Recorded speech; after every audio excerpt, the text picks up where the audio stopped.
नमस्कार दोस्तों। यह है कक्षा 11 की, ठीक है ना। N C E R T की बुक है, नई वाली। तो चलिए, हर एक फैक्ट, हर एक तथ्य को आराम से समझते हुए याद करते हैं और इसको आज शुरू करते हैं अपन 14/7/2023। ठीक। तो चलिए, क्योंकि जो ऑफिशियल पे ऑथेंटिक बुक होती है वो सबसे बेस्ट होती है, ठीक है ना। गाइड वाइड का चक्कर में न पड़ के। तो चलिए, आराम से समझते हुए याद करते हुए चलेंगे, क्योंकि एनसीईआरटी की हर एक लाइन इम्पोर्टेंट है। क्योंकि वो क्वेश्चन सेटर लाइन को यूँ के यूँ उठा के दे देता है, लेकिन वो ऑप्शन शानदार देता है। बताइए, निम्नलिखित में से चारों निम्नलिखित में कौन सा कथन सत्य है। यहाँ पर ये इसकी व्याख्या कर रहा है या नहीं कर रहा है, यहाँ पर ए या बी सही है, यहाँ पर बी सी सही है, वगैरह वगैरह। तो हर एक लाइन याद होना ज़रूरी है। तो चलिए शुरू करते हैं।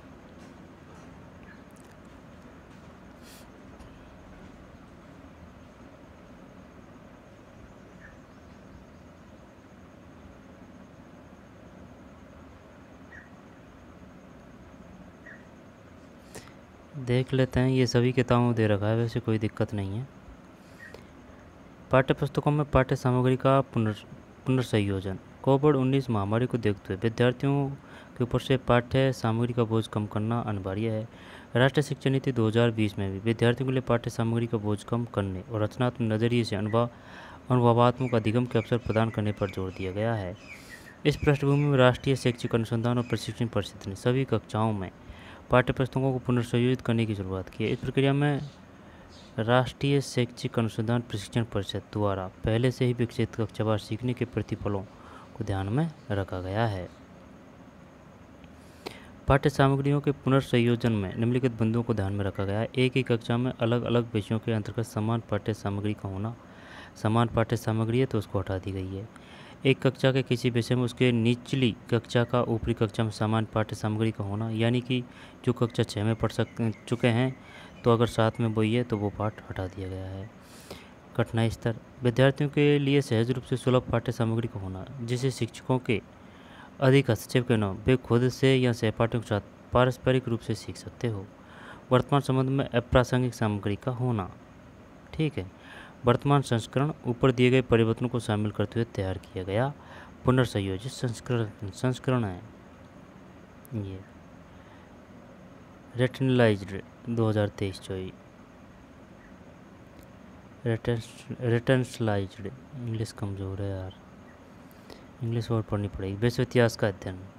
चल पढ़ते हैं, इससे कुछ रूपरेखा मिलेगी अपन को।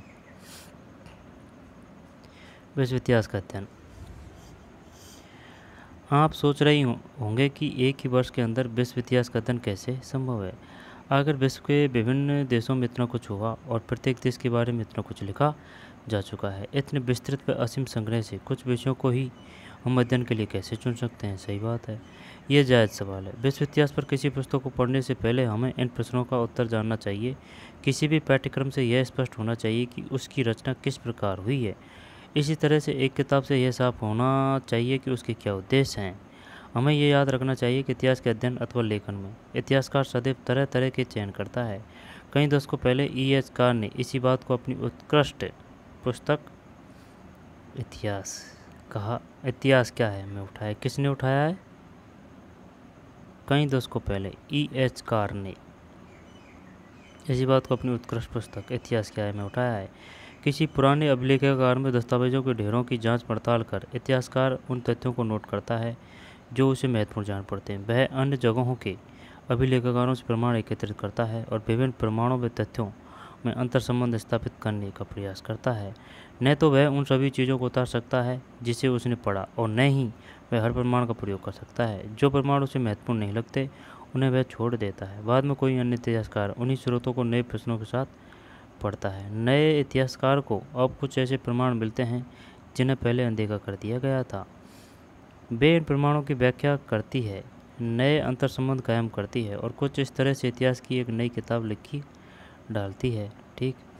चयन की यह प्रक्रिया इतिहास लेखन में अंतर्निहित रहती है। इसलिए इतिहास पढ़ते समय यह देखना आवश्यक है कि इतिहासकार कैसी घटनाओं के बारे में लिख रहा है तथा कैसे उनकी व्याख्या कर रहा है। हमें इतिहासकार के प्रमुख तर्क और उसकी सोच के ढांचे को जानना जरूरी है, जिसके जरिए वे किन्हीं विशेष घटनाओं को समझता है। हाल तक हम जो इतिहास पढ़ते आए हैं और आमतौर पर वह आधुनिक पश्चिम के उदय की कहानी रही है। यह कहानी निरंतर प्रगति और विकास की थी। विज्ञान एवं प्रौद्योगिकी, बाजार एवं व्यापार, तर्क तथा तर्कणावाद, आज़ादी और स्वतंत्रता के विस्तार की अक्सर किन्हीं विशेष घटनाओं का इतिहास पश्चिमी विजय यात्रा की बड़ी कहानी का हिस्सा था। ठीक है ना, दोबारा देख लें। हाल तक हम जो इतिहास पढ़ते आए हैं और आमतौर पर वह आधुनिक पश्चिम के उदय की कहानी रही है। यह कहानी निरंतर प्रगति और विकास की थी। विज्ञान एवं प्रौद्योगिकी, बाजार व व्यापार, तर्क तर्कणावाद, आज़ादी और स्वतंत्रता के विस्तार की अक्सर किन्हीं विशेष घटनाओं का इतिहास पश्चिम की विजय यात्रा की बड़ी कहानी का हिस्सा था। समस्त विश्व में साम्राज्यवादी प्रभुत्व अतीत की इसी अवधारणा पर आधारित था। पश्चिम अपने को इस प्रगति का अग्रदूत मानता था। वह यह मानता था कि विश्व को सभ्य बनाना, सुधार करना व करवाना, विभिन्न देशों के मूल निवासियों को शिक्षित करना, व्यापार व बाजार का विस्तार करना उसकी खास जिम्मेदारी है। ठीक, क्या आप हमें इस समझ के बारे में प्रश्न नहीं उठाने चाहिए? ऐसा करने के लिए हमें विश्व इतिहास को फिर से देखना होगा। एक मिनट। हाल तक हम जो इतिहास, भाई समझने की तो बात है, कथन देगा वो। अगर तेरे को याद है, अगर अच्छी तरह समझ में आ चुकी है किताब, तो ही तू वो कथनों का आंसर दे सकता है। ये तो क्या वैसे है पाठ में की बात है। हाल तक हम जो इतिहास पढ़ते आए हैं, आमतौर पर वह आधुनिक पश्चिम के उदय की कहानी रही है। यह कहानी निरंतर प्रगति और विकास की थी।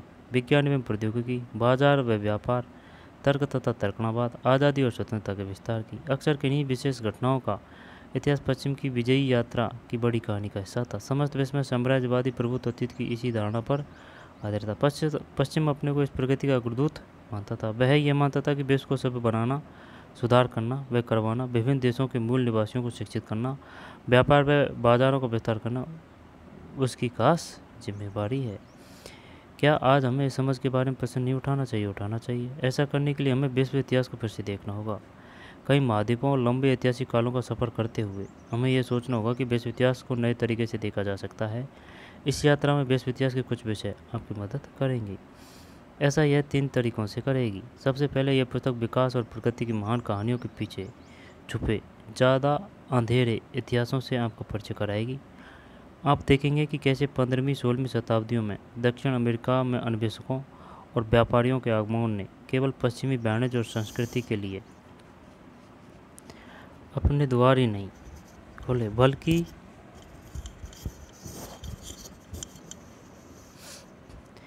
इससे वहाँ विभिन्न तरह की बीमारियाँ फैली, सभ्यता का विनाश हुआ, आबादियों का खात्मा हो गया। बाद में उत्तरी अमेरिका व ऑस्ट्रेलिया में गोरों के बसने का परिणाम केवल प्रगति नहीं, विषय 4 इन पार्ट 6 में उल्लेख है। इन स्थानों में आधुनिक पूंजीवादी विकास के इतिहास के पीछे मूल निवासियों के विस्थापन व जनसंहार की भयानक कहानियाँ हैं। फिर जब आप अनुभाग 2 में, यानी कि ये बात आ रही है किसकी, अध्याय 2 की, में राज्यों में साम्राज्यों के निर्माण के बारे में पढ़ेंगे तो पाएंगे कि वह कहानी केवल रोम पार्ट 2 यानी कि यूरोप की नहीं, बल्कि मध्य इस्लामिक राज्यों एवं मंगोलों के क्षेत्रों, ये पार्ट 3 में है भी है। इन अध्यायों से आपको पता चलेगा कि इन जगहों पर समाज व राजनीतिक व्यवस्था अलग ढंग से संगठित थी। यह पुस्तक अनुभाग 4 में आधुनिकीकरण के विभिन्न रास्तों के बारे में आपको बताएगी। आप जानते होंगे कि औद्योगिकरण सबसे पहले ब्रिटेन में हुआ। एक ज़माने में यह माना जाता था कि अन्य देशों में विभिन्न तरीक़ों से ब्रिटिश मॉडल का ही अनुकरण किया, इसलिए अन्य देशों में औद्योगिकरण से जुड़े विकास को ब्रिटिश मॉडल के हिसाब से ही परखा जाता रहा। ऐसा तर्क फिर से पश्चिम को विश्व केंद्र के रूप में देखता है। लेकिन आज हम यह जानते हैं कि सारी रचनात्मकता पश्चिम से है नहीं आई। दूसरी ओर यह कहना भी उचित नहीं होगा, आई बात समझ में। लेकिन आज हम यह जानते हैं कि सारी रचनात्मकता पश्चिम से ही नहीं आई। दूसरी ओर हम यह कहना भी उचित नहीं होगा कि विश्व घटनाओं पर पश्चिम का कोई प्रभाव नहीं पड़ा। सही वही पड़ा था। यहाँ पर प्रत्येक देश के इतिहास को अलग थलग कर देखना चाहिए। यहाँ पर हमें विकास की देशज जड़ों का परीक्षण करना चाहिए, देशज जड़ों का ही। ऐसा परिप्रेक्ष्य सीमित होगा और यह एक तरह की संकीर्णता पैदा करेगा। सही बात है। इसकी जगह हमें यह जानना आवश्यक है कि विभिन्न देशों में लोग अपनी दुनिया बनाने के लिए रचनात्मक तरीकों से काम करते रहे और इन क्रियाकलापों का प्रभाव अन्य देशों और यूरोप सहित अन्य महाद्वीपों पर पड़ा। विषय 5 में आप देखेंगे कि पुनर्जागरण युगीन यूरोप की सांस्कृतिक गतिविधियों पर दुनिया के अन्य देशों में होने वाली घटनाओं का बहुत बड़ा प्रभाव पड़ा। विषय 5 में आप देखेंगे कि पुनर्जागरण युगीन यूरोप की सांस्कृतिक गतिविधियों पर दुनिया के अन्य देशों में होने वाली घटनाओं का भी बहुत प्रभाव पड़ा। इस पुस्तक में आपकी यात्रा आरंभिक नगरों विषय 1 के विकास से शुरू होगी। आप फिर देखेंगे कि दुनिया के 3 अलग हिस्सों में कैसे बड़े राज्य साम्राज्य विकसित हुए और उनको कैसे संगठित किया गया। अनुभाग 2। अगले पाठ में आप देखेंगे कि कैसे 9वीं व 15वीं शताब्दियों के बीच यूरोपीय साम्राज्य व संस्कृति में बदलाव आया। 9वीं व 15वीं। और दक्षिण अमेरिका के लोगों के लिए यूरोपीय विस्तार का क्या अर्थ है। अनुभाग 3। अतः था न अनुभाग क्या अर्थ था। अतः आप आधुनिक विश्व के जटिल निर्माण का इतिहास पढ़ेंगे। अनुभाग 4। आपको ये सभी अध्याय इन विषयों के विवादों से परिचित करवाएंगे ताकि आप समझ सकें कि इतिहासकार पुराने मुद्दों पर कैसे निरंतर पुनर्विचार करते रहते हैं। प्रत्येक अनुभाग एक परिचय व काल रेखा से शुरू होता है। परीक्षा के लिए इन तिथि क्रमों को याद रखना जरूरी नहीं है। आई बात समझ में? स्पष्ट में दे रखा है। परीक्षा के लिए इन तिथि क्रमों को याद रखना जरूरी नहीं है। तो क्वेश्चन ये जो कालक्रम दे रखा है ना, वहाँ से तो आएगा ही नहीं भाई साहब, स्पष्ट में दे रखा है ऐसा। और जो सिलेबस है उसमें कहीं उल्लेख नहीं है कालक्रम का। अपन को बस पाठ पढ़ना है ढंग से। परीक्षा के लिए इन तिथि क्रमों को याद रखना जरूरी नहीं है। इनके द्वारा यह बताया गया है कि एक खास समय तक दुनिया के विभिन्न हिस्सों में क्या हो रहा था। इनसे आपको विभिन्न जगहों के सापेक्ष इतिहास को जानने में मदद मिलेगी। काल रेखाएं बनाना एक कठिन काम है। किसी भी काल रेखा में हम किन तिथियों को शामिल करते हैं, इस पर हमेशा इतिहासकार एकमत नहीं रहे हैं। वास्तव में अगर आप एक ही काल से संबंधित विभिन्न पुस्तकों में दिए गए तिथिक्रमों की तुलना करें तो आप शायद पाएंगे कि उन सभी के मुख्य मुद्दे भिन्न हैं। इसलिए हमें प्रत्येक तिथिक्रम को आलोचनात्मक ढंग से पढ़ना चाहिए। हमें यह देखना चाहिए कि कोई भी तिथिक्रम हमें क्या बताता है और क्या नहीं बताता है। काल रेखाएं विशिष्ट रूप से इतिहास की रूपरेखाएं निर्धारित कर देती है। काल रेखाएं विशिष्ट रूप से इतिहास की रूपरेखाएं निर्धारित कर देती है। ठीक। इस वर्ष आप दक्षिण एशिया के इतिहास के बारे में नहीं पढ़ रहे हैं। अगले वर्ष की पुस्तक भारतीय इतिहास से जुड़े विषयों पर होगी। इन वर्षों कक्षा 11 के बारे में आप विश्व इतिहास की निर्णायक घटनाओं और प्रक्रिया के बारे में ही नहीं बल्कि ये भी जानेंगे कि इतिहासकार अतीत के बारे में अपनी समझ कैसे बनाते हैं। आप देखेंगे कि वे किन स्रोतों का प्रयोग करते हैं और उन्हें कैसे समझते हैं। आप यह भी जानेंगे कि ऐतिहासिक ज्ञान विवादों व पुनर्व्याख्याओं के द्वारा कैसे बनता है। नीलाद्रि भट्टाचार्य, मुख्य सलाहकार इतिहास। मुख्य सलाहकार इतिहास।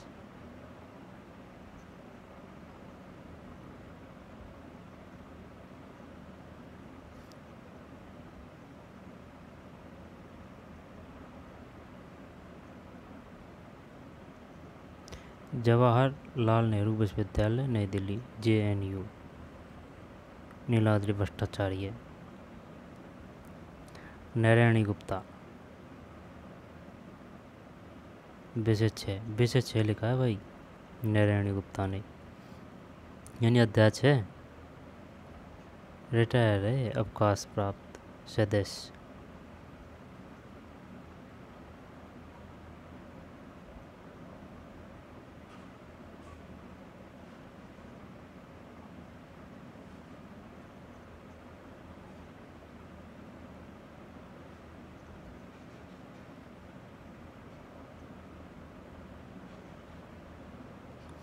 विषय 1 लिखा है किसने? शिरीन रत्नाकर, अवकाश प्राप्त प्रोफेसर, इतिहास अध्ययन केंद्र जवाहरलाल नेहरू विश्वविद्यालय नई दिल्ली। और पार्ट 3 लिखा है सुनील कुमार, एसोसिएट प्रोफेसर, इतिहास विभाग, दिल्ली विश्वविद्यालय दिल्ली। और विषय 4 लिखा है रजत दत्त, प्रोफेसर, ऐतिहासिक अध्ययन केंद्र जवाहरलाल नेहरू। JNU से बहुत हैं यार। कलकत्ता से है भास्कर चतुर्वेदी। इतिहास विभाग, कलकत्ता विश्वविद्यालय कोलकाता। विषय 5। और ब्रजतंका प्रोफेसर, पूर्व एशिया अध्ययन विभाग, दिल्ली विश्वविद्यालय दिल्ली। विषय 7। और पाठ 2 लिखा है जेरस बाणाजी, विजिटिंग प्रोफेसर, जवाहरलाल नेहरू विश्वविद्यालय नई दिल्ली। Visiting professor.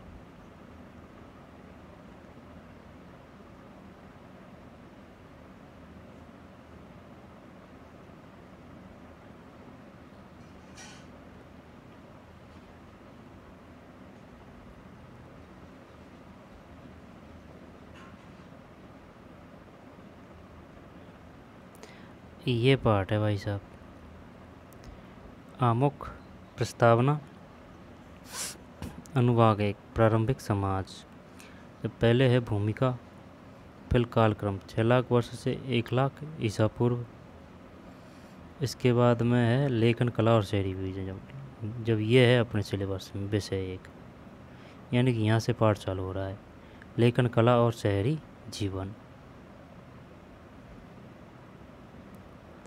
अनुभाग 2 है साम्राज्य, भूमिका, कालक्रम 2, लगभग 100 ईसा पूर्व से 1300 ईसा पूर्वी, है ना।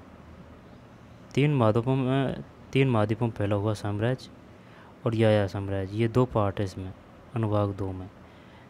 एक तो है 3 महाद्वीपों में फैला हुआ साम्राज्य और एक है यायावर साम्राज्य। फिर अनुभाग 3 में भी 2 पार्ट है, भूमिका, लगभग 1300 से 1700, कालक्रम, है ना। जब विषय 4 है यानी पार्ट 4 है 3 वर्ग, फिर पाँचवा पार्ट है बदलती हुई संस्कृति परंपराएं, 2 पार्ट। और इसमें भी 2 पार्ट है अनुभाग 4 में, आधुनिकरण की ओर। जब कालक्रम 4 लगभग 1700 से 2000, विषय 6 मूल निवासियों का विस्थापन, आधुनिकरण के रास्ते। जब ये कालक्रम नहीं है अपने सिलेबस में, सिर्फ पार्ट है, 2 पार्ट हैं हर अनुभाग में, 4, 3, 2, एक में 1 पार्ट है बस।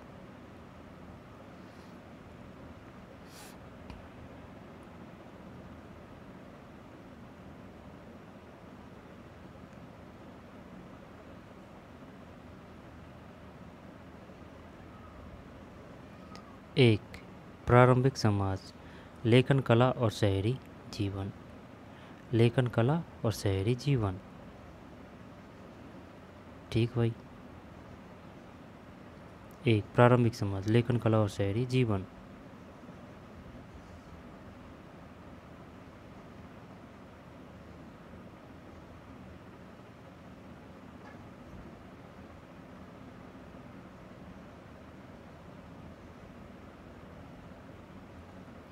प्रारंभिक समाज, 1 मिनट है ना।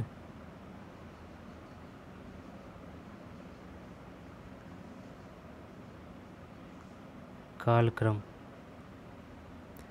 कालक्रम नहीं है अपने सिलेबस में।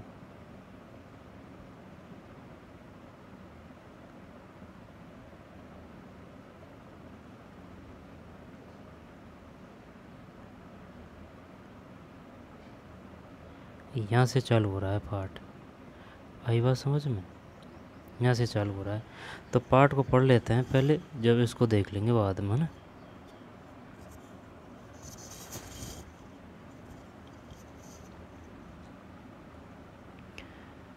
चल पढ़ ही लेते हैं यार, इससे पता चल जाएगा कि भाई उस समय क्या हो रहा था, वहाँ क्या हो रहा था, वगैरह वगैरह, है ना।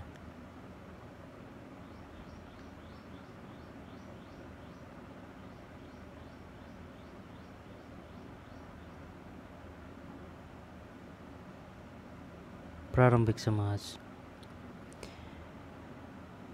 इस अनुभाग में हम प्रारंभिक समाजों से संबंधित विषय के बारे में पढ़ेंगे, जो सुदूर अतीत में लाखों साल पहले मानव अस्तित्व की शुरुआत के बारे में है। आपके शिक्षक आपको बताएंगे कि सर्वप्रथम अफ्रीका में मानव प्राणियों का प्रादुर्भाव कैसे हुआ, और पुरातत्व वैज्ञानिकों ने इतिहास के इन प्रारंभिक चरणों के बारे में हड्डियों और पत्थर के औजारों के अवशेषों की सहायता से कैसे अध्ययन किया। पुरातत्व वैज्ञानिकों ने आरंभिक मानव के जीवन के बारे में पुनर्निर्माण करने के प्रयत्न किए। उन्होंने यह जानने की कोशिश की कि वे कैसे घरों में रहते थे। वे पेड़ पौधों से उत्पन्न कंद मूल एवं बीजों को इकट्ठा करके और जानवरों का शिकार करके अपना भरण पोषण कैसे करते थे और वे किन तरीकों से अपने भावों एवं विचारों की अभिव्यक्ति करते थे। भावों एवं विचारों। आप यह भी पढ़ेंगे कि आदमी द्वारा आग और भाषा का प्रयोग कब और कैसे शुरू हुआ।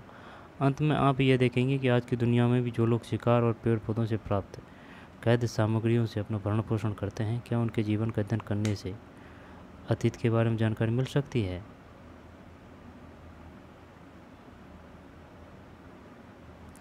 विषय 1 में कुछ प्रारंभिक नगरों जैसे कि मेसोपोटामिया वर्तमान इराक के कुछ शहरों के बारे में चर्चा की गई है। इन नगरों का विकास मंदिरों के आसपास हुआ था। मेसोपोटामिया कहाँ है? इराक में। ये नगर सुदूर व्यापार के केंद्र थे। पुरातात्विक साक्ष्यों यानी पुरानी बस्तियों के अवशेषों और बहुशय से पाई जाने वाली लिखित सामग्री के आधार पर उस समय के भिन्न भिन्न लोगों, शिल्पियों, लिपिकों, श्रमिकों, पुरोहितों, राजा रानियों आदि के जीवन के पुनर्निर्माण का प्रयत्न किया गया। आप यह भी देखेंगे कि इनमें से शहरों अथवा कस्बों में पशुचारक समुदाय के लोग अपनी महत्वपूर्ण भूमिका कैसे निभाते थे। एक विचारणीय प्रश्न यह है कि यदि लेखन कला का विकास नहीं हुआ होता तो इन शहरों में विभिन्न प्रकार की गतिविधियां कैसे संभव होती। सही बात है। एक विचारणीय प्रश्न यह है कि यदि लेखन कला का विकास नहीं हुआ होता तो इन शहरों में विभिन्न प्रकार की गतिविधियां कैसे संभव होती। आपको यह जानकर आश्चर्य हुआ कि लाखों वर्षों तक जंगलों, गुफाओं अथवा काम चलाऊ घरों, आश्रमों तथा शैलाश्रमों में रहने वाले इंसानों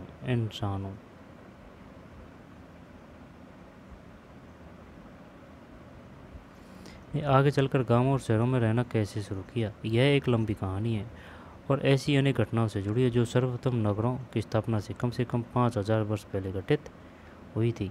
आपको यह जानकर आश्चर्य होगा कि लाखों वर्षों तक जंगलों, गुफाओं अथवा काम चलाऊ घरों, आश्रमों तथा शैलाश्रम में रहने वाले इंसानों ने आगे चलकर गांवों और शहरों में रहना कैसे शुरू किया। यह एक लंबी कहानी है और ऐसी अनेक घटनाओं से जुड़ी है जो सर्वप्रथम नगरों की स्थापना से कम 5000 पहले घटित हुई थी। नगरों से कितने वर्ष पहले? 5000 वर्ष पहले।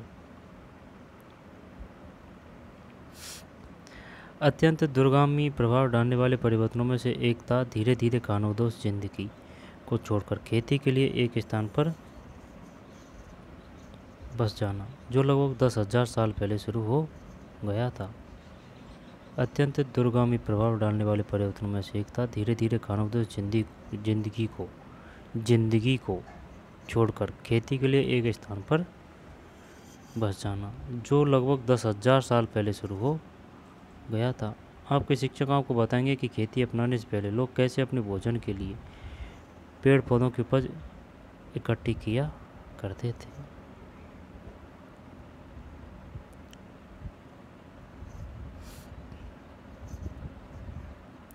धीरे धीरे उन्होंने भिन्न भिन्न पौधों के बारे में जानकारी प्राप्त की,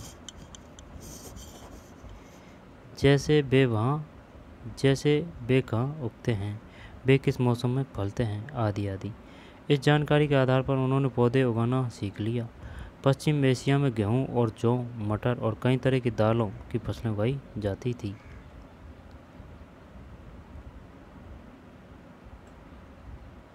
आई बात समझ में? दोबारा देख लें।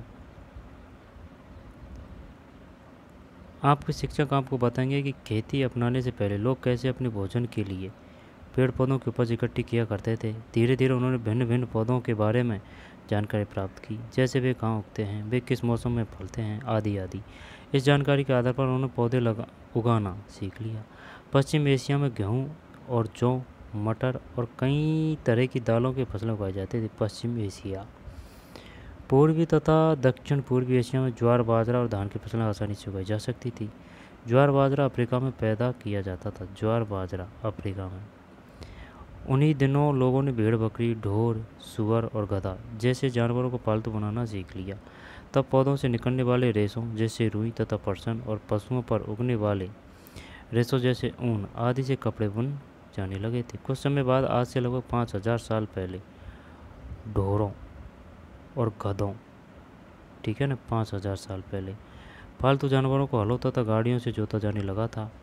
इन घटनाओं के फलस्वरूप और भी अनेक परिवर्तन हुए। जब लोग फसलें उगाने लगे तो उन्हें एक ही स्थान पर तब तक रहना पड़ता था जब तक कि उनकी उगाई हुई फसल पक न जाए, इसलिए एक स्थान पर बसकर रहना आम बात हो गई।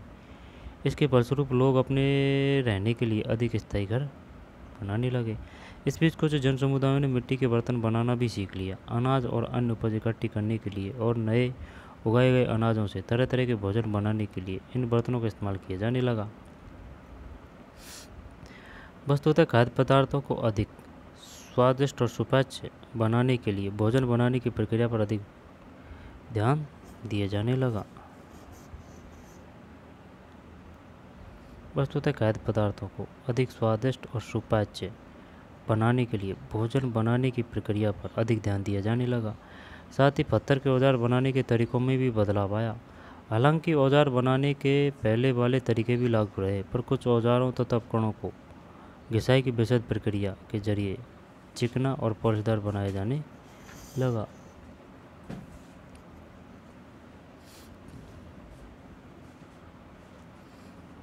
दोबारा देख ले भाई।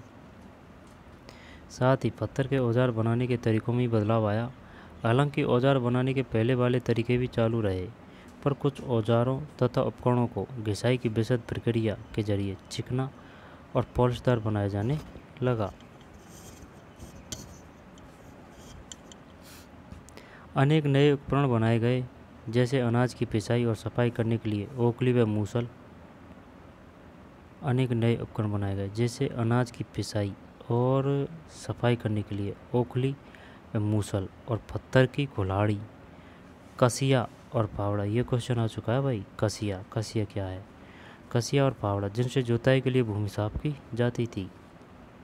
कसिया और फावड़ा। कसिया और बीज बोने के लिए खुदाई की जाती थी। कुछ इलाकों में लोग तांबा और टिनरांगा जैसी धातुओं के खनिजों का उपयोग करना सीख गए। कभी कभी तांबे के खनिजों को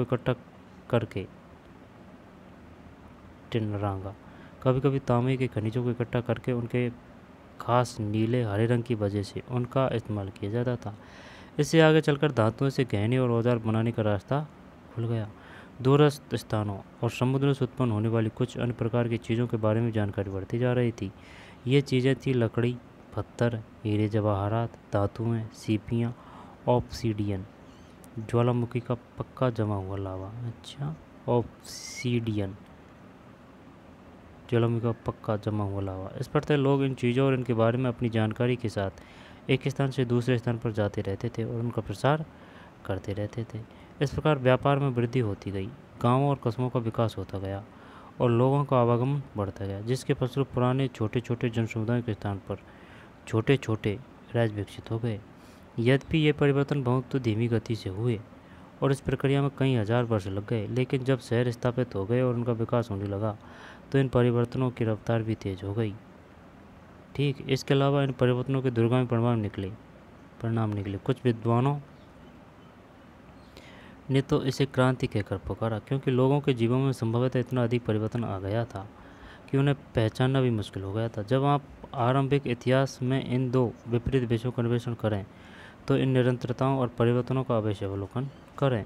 यह भी याद रखें कि हमने प्रारंभिक समाजों में से कुछ को ही उदाहरण के तौर पर विस्तृत अध्ययन के लिए चुना है।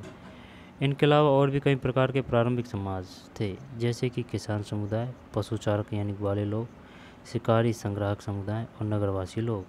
कालक्रम 1 से आपको इन समाजों और लोगों के बारे में कुछ संकेत मिलेंगे।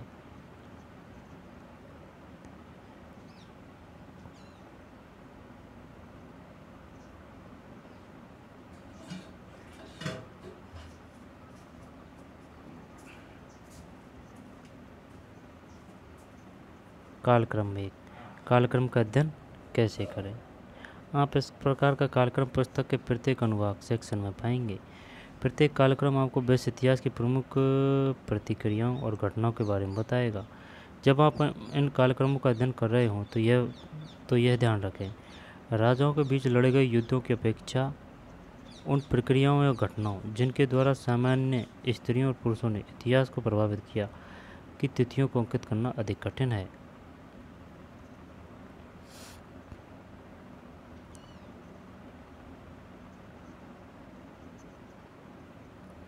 कुछ तिथियां किसी प्रक्रिया के आरंभ या उसकी परिपक्व अवस्था को दर्शाती है।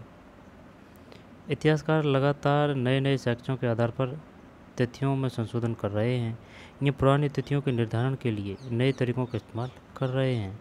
यद्यपि हमने कार्यक्रम को सुविधा की दृष्टि से भौगोलिक आधार पर बांटा है, पर वास्तविक ऐतिहासिक विकास प्राय इन सीमाओं के पार जाते हैं।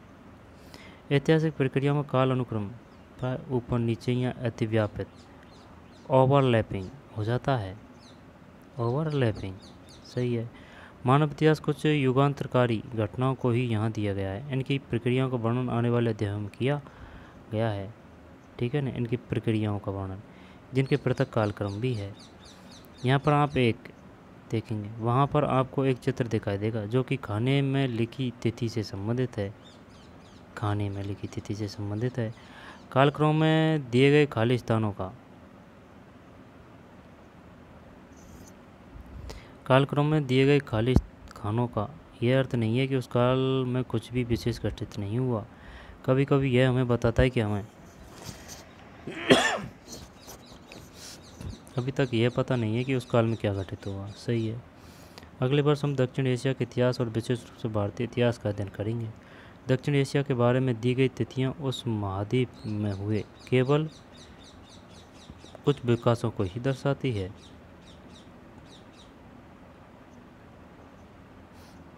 कालक्रम 1, 6 लाख वर्ष पूर्व से 1 ईसा पूर्व। 6 लाख वर्ष पूर्व से 1 ईसा पूर्व।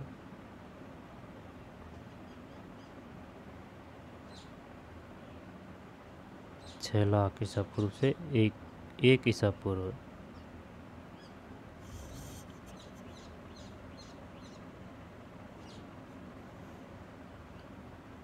यह कालक्रम मानव के उदय और पौधों और पशुओं के बचने की प्रक्रिया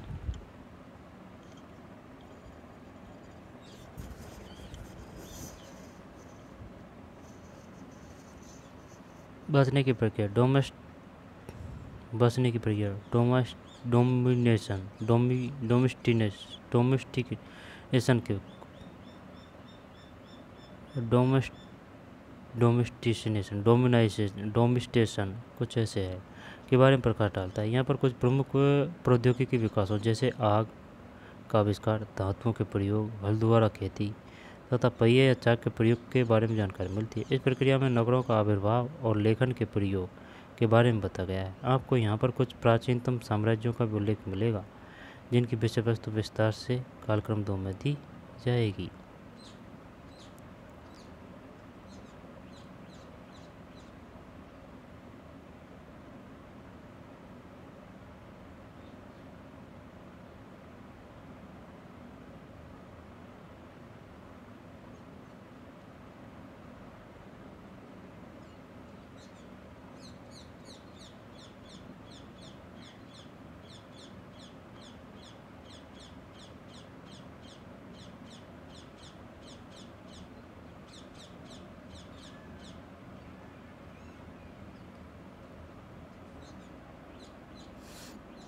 इसके बाद है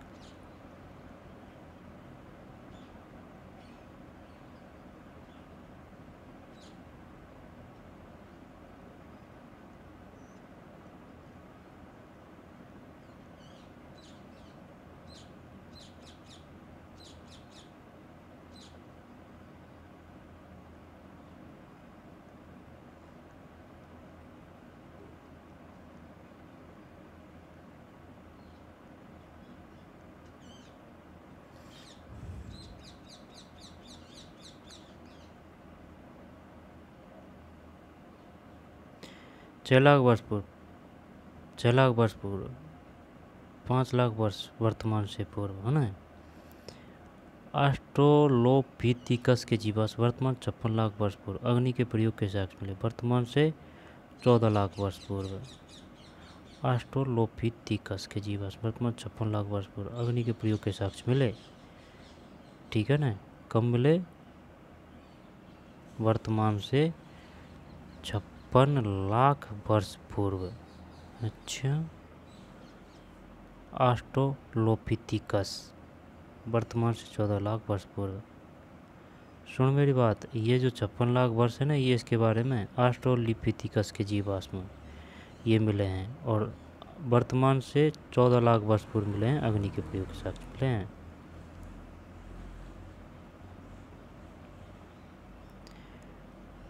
फिर है 5 लाख से, है ना, 5 लाख से 1.5 लाख वर्तमान से पूर्व प्राज्ञ मानव होमोसेपियंस के जीवाश्म 1,95,000 वर्तमान से पूर्व अग्नि के प्रयोग के साक्ष्य 4 लाख वर्तमान से पूर्व हैं।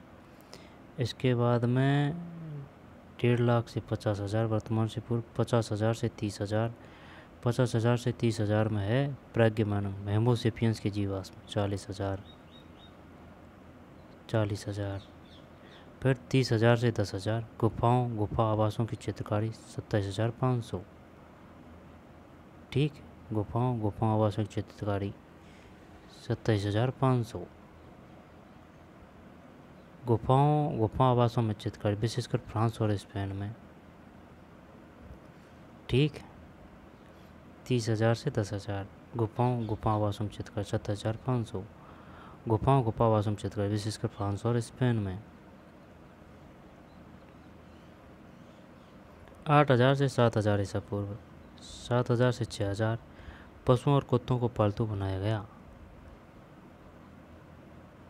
7,000 से 6,000 और 6,000 से 5,000 गेहूँ और जौ की खेती यूनान में। गेहूँ और जौ की खेती यूनान। 5,000 से 4,000, फिर 4,000 से 3,000 गधे को पालतू बनाया गया। ज्वार बाजरा आदि की खेती, तांबे का प्रयोग। ठीक, 4,000 से 3,000। लेकिन ये है क्या अफ्रीका में, ये इधर है यूरोप। ठीक है ना।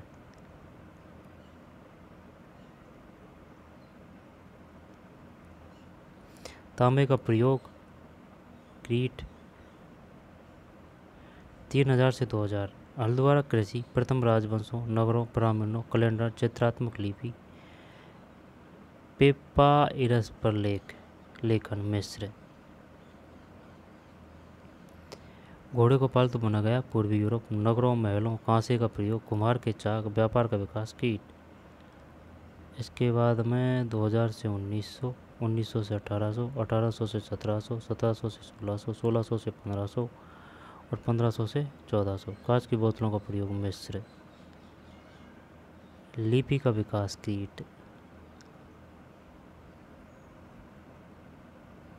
लिपि का विकास कीट। लोहे का प्रयोग हुआ 900 से 800। पश्चिम एशिया के फोनिशियनों ने उत्तरी अफ्रीका में कॉर्थेज नगर की स्थापना की। भूमध्य सागरीय क्षेत्र में व्यापार का विस्तार 900 से 800।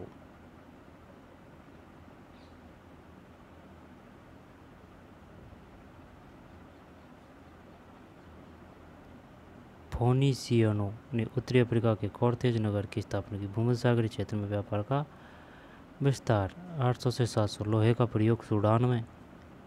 प्रथम ओलंपिक गेम यूनान 776 ईसा पूर्व। फिर 700 से 600 लोहे का प्रयोग मिस्र में। फिर 600 से 500 सिक्कों का प्रयोग यूनान। रोम गणराज्य की स्थापना 510 ईसा पूर्व। 500 से 400 पारसियों का मिस्र पर आक्रमण। एथेंस में प्रजातंत्र की स्थापना यूनान 500 से 400।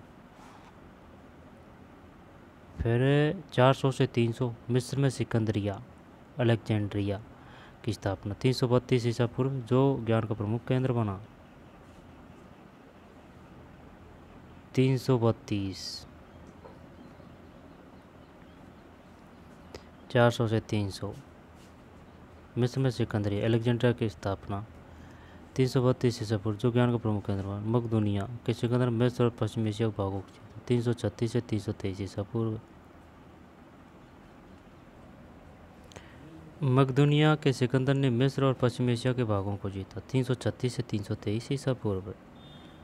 आएगा समझ भाई? यहाँ से क्वेश्चन तो नहीं आएगा, ये जो EMRS की एग्ज़ाम है ना उसमें तो नहीं आएगा, लेकिन RPSC वगैरह है या फिर बिहार वगैरह की, यूपी वगैरह की, या फिर जो भी कोई एग्ज़ाम उनमें से क्वेश्चन आ सकते हैं।